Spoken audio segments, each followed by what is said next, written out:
Guys, parang may kalakal ngayon tayo makukuha. Good morning guys! Hello! Yan, magandang umaga sa inyong lahat dyan guys, mga kababayan ko.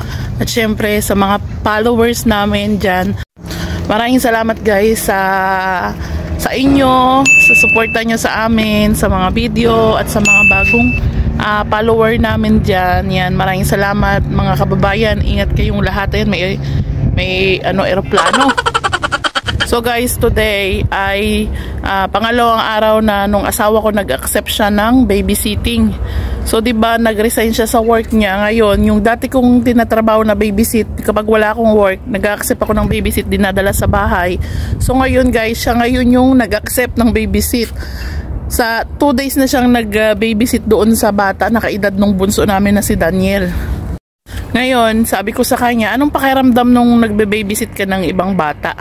Sabi niya sa akin, okay lang daw, madali lang daw, pero pag daw dumating na magpapalit daw siya ng diaper, yung, alam nyo na, yung nagpupo ang bata, yun doon daw siya nahihirapan. Kasi madiriin yung guys, yung asawa ko. Sabi niya, kung sa ibang bata, sa anak daw niya, okay lang, pero pag sa iba daw pala, iba yung pakiramdam. Sabi ko sa kanya, so, ngayon, alam mo na yung pakiramdam ng ginagawa ko. Pag nagnanani ako, pag nagbe-babysit ako. Sabi ko sa kanya guys na mag-accept ka kasi pandagdag din yan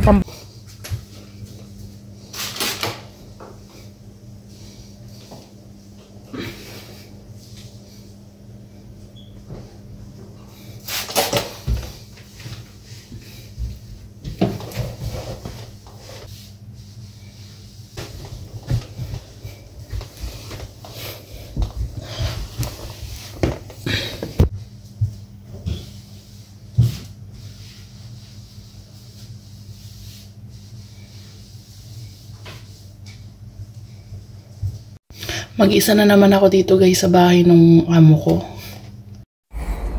Hi guys, tapos na ako sa trabaho. Dala na naman tayo ng basura. Magdara-dara natin, sobrang lakas ng hangin. Guys, parang may kalakal ngayon tayong makukuha. Ano kaya ito? Ay, tagalis. Basura. Ay, grabe, punong-puno.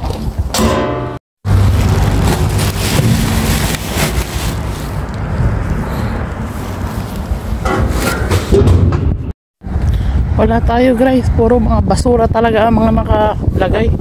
Yan o, wala tayong nakuhang kalakal. So guys, tapos na ang trabaho ko.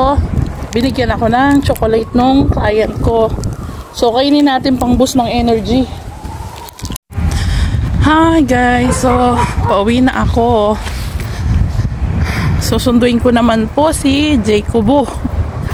Kasi kailangan maaga na ang sundo sa mga bata dahil guys, mas maaga ngayong maggabi.